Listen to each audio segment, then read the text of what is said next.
సాయంత్రం ప్రేమికులు అప్పుడప్పుడు వచ్చే సందర్శకులతో పార్క్ అంతా సందడిగా ఉంది. గుబురు పొదల దగ్గర ఓ బెంచ్పై ఒంటరిగా కూర్చుంది అనురాధ. తను ప్రేమించిన రాజు కోసం ఎదురుచూస్తూ. అప్పుడే వచ్చిన రాజు బెంచ్ మీద ఆమె పక్కన కూర్చుండటం చూసి ఏమైంది ఇంత ఆలస్యం? మాటల్లో అసహనం, చికాకు తొణికిసలాడుతుండగా అంది అనురాధ. ఆమె మాటల్లో ఆ ఆకస్మిక మార్పెందుకొచ్చిందో అర్థం కాలేదు రాజుకు. ఏమైంది అను? ఆమె భుజాల చుట్టూ చేయేస్తూ అన్నాడు. మునుపటిలా అతను చెయ్యి వెయ్యగానే ప్రతిచర్యగా అతని భుజంపై తల ఆంచాల్సిన అనురాధ ఈరోజు అలా చేయలేదు.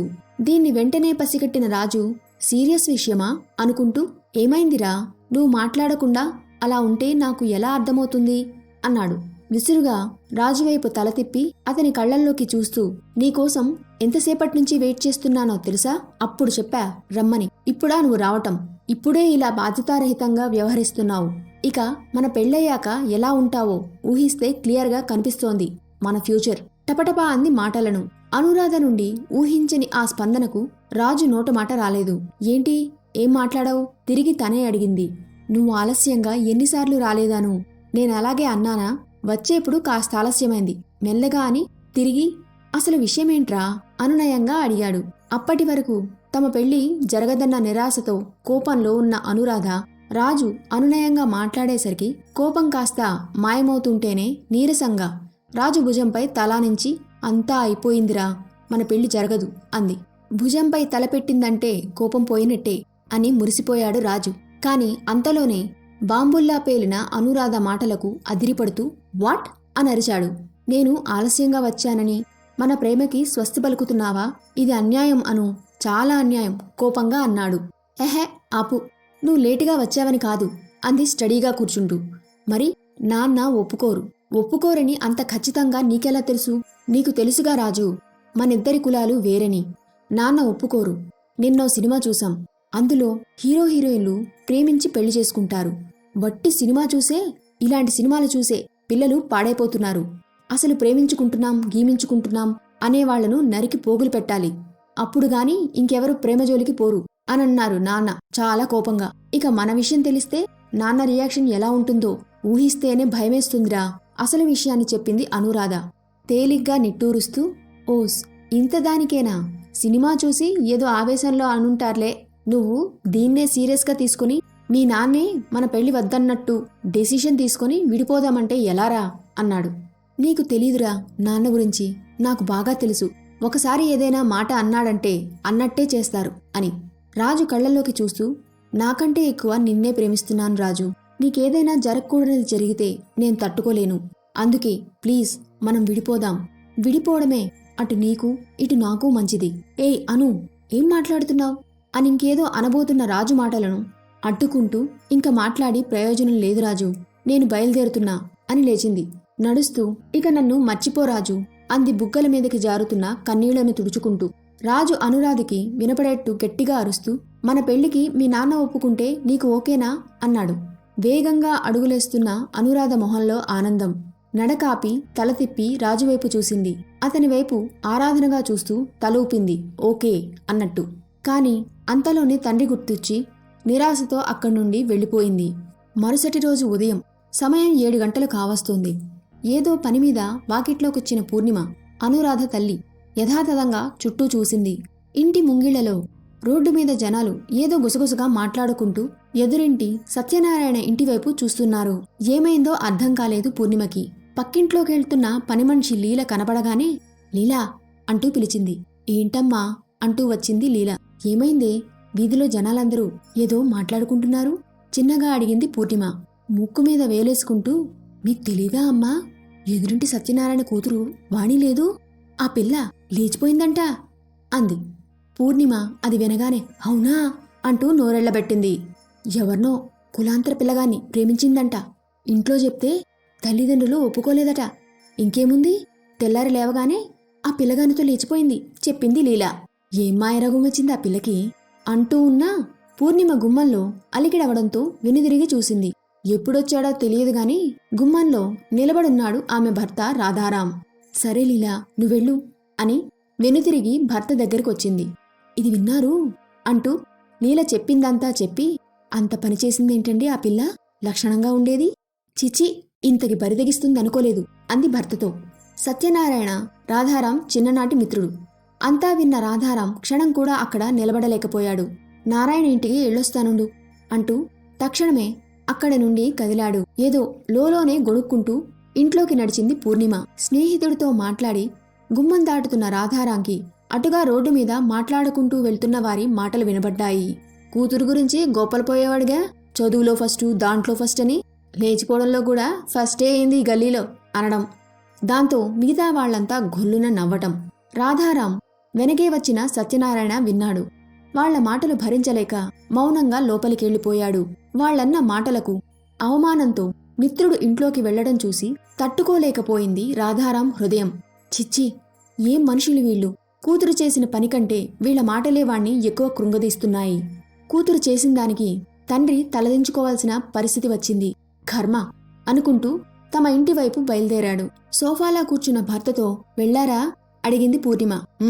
అంటూ ఇందాక బయట జరిగింది చెప్పి, తప్పంతా ఆ పిల్లదే, కులంగాని వాణ్ణి ప్రేమించడమే కాకుండా వాడితో లేచిపోయి చాలా పెద్ద తప్పు చేసింది.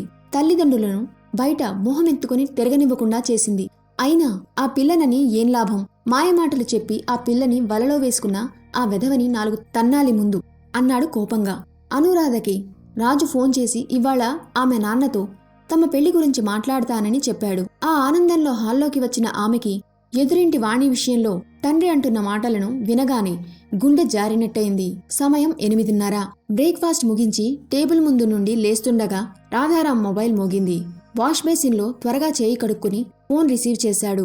రాధారాం ముఖం సీరియస్గా మారడంతో పూర్ణిమ, అనురాధ తినడమాపి అతన్నే చూస్తున్నారు. కాల్ కట్ చేసి, పూర్ణిమ నేను వెళ్తున్నా అంటూ వేగంగా గుమ్మం దగ్గరికెళ్లి చెప్పులేసుకున్నాడు. ఎవరండి ఫోన్లో అర్థం కాక అడిగింది పూర్ణిమ. సత్యనారాయణ అంటూ క్షణం కూడా ఆలస్యం చేయకుండా అక్కడి నుండి బయలుదేరాడు. తండ్రి వెళ్ళాక ఏమైందమ్మా, నాన్నలా వెళ్ళాడు అమాయకంగా అడిగింది అనురాధ. ఆ పిల్లని ఎత్తుకెళ్లినవాడు దొరికినట్టున్నాడు. వాణ్ణి 4 తన్నడానికి వెళ్ళినట్టున్నారు మీ నాన్న, ఆయన స్నేహితులు ఊహించి అంది పూర్ణిమ. ఆ మాట వినగానే అనురాధ గుండెల్లో రైళ్లు పరిగెత్తాయి. దడతో తింటున్న ఇడ్లీ గొంతులోకి దిగలేదు. గడియారంలో టైం వేగంగా గడిచిపోతుంది. సమయం మధ్యాహ్నం 1:30కు ఇంటికొచ్చాడు రాధారాం. అతనొచ్చే వరకు హాల్లోనే కూర్చుంది అనురాధ. సోఫాలా కూర్చుంటూ ఎప్పట్నుంచి ప్రేమిస్తున్నావు రాజును అన్నాడు రాధారాం అనురాధతో. అతని మాటలు కొరడా జరిపించినట్టుగా తాకాయి అనురాధను. ఉలిక్కిపడింది. ఊహించలేదు తండ్రి నుండి ఆ ప్రశ్న. భర్త గొంతు విని హాల్లోకొచ్చింది పూర్ణిమ. చెప్పు, ఎంతకాలం నుంచి ప్రేమించుకుంటున్నారు గద్దించాడు. ఏం మాట్లాడుతున్నారండి అంది విషయం తెలియని పూర్ణిమ. మన పుత్రికారత్నం రాజు అనే కుర్రాణ్ణి ప్రేమించిందంట. ఎంతకాలం నుండి ప్రేమించుకుంటున్నారని అడుగుతున్నా అన్నాడు. తండ్రి మాటల్లోని కఠినత్వం అనురాధకి తేలిగ్గానే అర్థమైంది.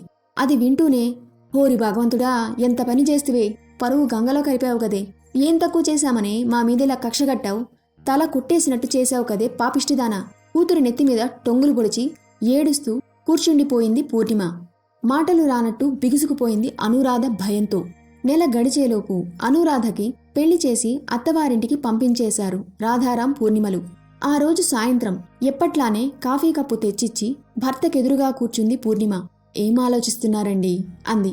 ఏం లేదు, అనురాధ గుర్తొచ్చింది అన్నాడు కాఫీ కప్పు పెదాలకు ఆనించుకుంటూ. అది కట్టుకున్నవాడితో సుఖంగా ఉంటే అదే చాలండి అంది కూతుర్ని జ్ఞాపకం చేసుకుంటూ.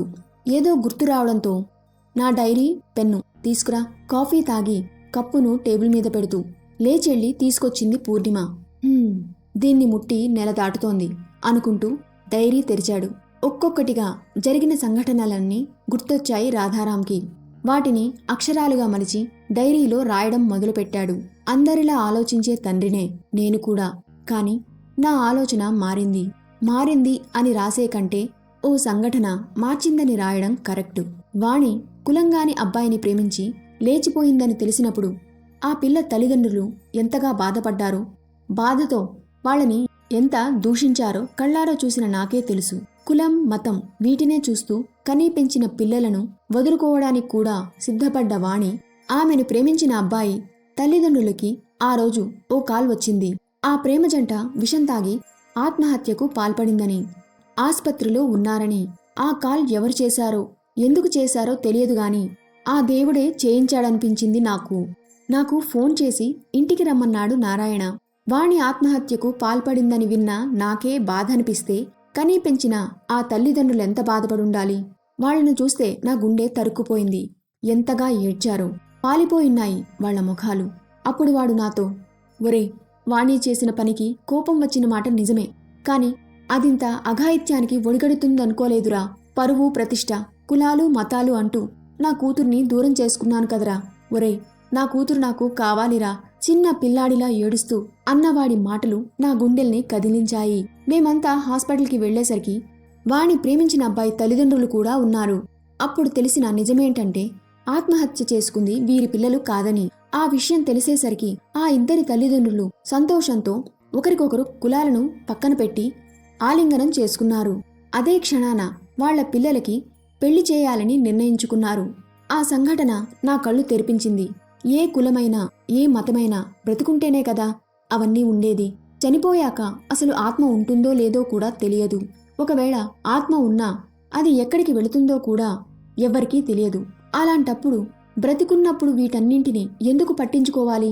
ప్రతి ఒక్కరిని నాలాంటి మనిషే అన్న భావనతో ఎందుకు చూడకూడదు? ఈ ప్రశ్న తలెత్తగానే మానవ జన్మకి అర్థమేంటో నాకప్పుడు అర్థమైంది. అదేంటంటే కులాలు, మతాలు ముఖ్యం కాదని, ప్రతి మనిషిలో ఉండే మంచి చెడులే ముఖ్యం అని తెలుసుకున్నాను. అంతేకాదు, ఇంతవరకు నేను యువతీ యువకుల ప్రేమ పెళ్లిళ్లను ద్వేషించేవాణ్ణి. కాని అది తప్పని తెలుసుకున్నాను. ప్రేమకి కులాలతో, మతాలతో పనిలేదు. అది మనసుతో మాత్రమే ముడిపడి ఉంటుంది. హాస్పిటల్ నుండి నేను ఇంటికి బయలుదేరి వస్తుండగా దారిలో పరిచయం లేని ఓ అబ్బాయి కలిశాడు. తనకు తాను పరిచయం చేసుకుని అతను, నా కూతురు ఇద్దరూ ప్రేమించుకుంటున్నారని చెప్పాడు. అది విన్న నేను క్షణకాలం పాటు నేనిప్పటి వరకు జరిగిందంతా, ఆలోచించిందంతా మర్చిపోయి ఆవేశానికి లోనయ్యా. కాని అంతలోనే తేరుకున్నా. సత్యనారాయణ చేసిన తప్పు నేను చేయకూడదనే నిర్ణయానికి వచ్చా. మనకు మనం పెట్టుకున్న ఈ కులమతాలకి నా కూతుర్ని బలి చేయదలుచుకోలేదు. అందుకే ఆ అబ్బాయి గురించి అన్నీ తెలుసుకుని నా కూతురికి ఆ అబ్బాయి తగినవరుడని నిర్ధారించుకున్నాక ఇద్దరికి సంతోషంగా పెళ్లి జరిపించాము అంటూ రాయడం ముగించి డైరీ మూశాడు. పక్కనే టేబుల్ మీదున్న ఫోటో చేతిలోకి తీసుకుని చూశాడు. ఆ ఫోటోలో చిరునవ్వులు చిందిస్తూ ఉన్నారు అనురాధ, రాజు. ఈ కథ మీకు ఎలా అనిపించిందో కమెంట్ ద్వారా తెలియజేయండి. మా వీడియోస్ మీకు నచ్చినట్లయితే తప్పకుండా ఒక లైక్ ద్వారా మీ సపోర్ట్ని తెలియజేయండి. ఇలాంటి మరిన్ని వీడియోస్ కోసం మా ఛానల్ని సబ్స్క్రైబ్ చేసుకోండి. నోటిఫికేషన్స్ కోసం పక్కనే ఉన్న బెల్ ఐకాన్ని ప్రెస్ చేయండి. Thanks for watching.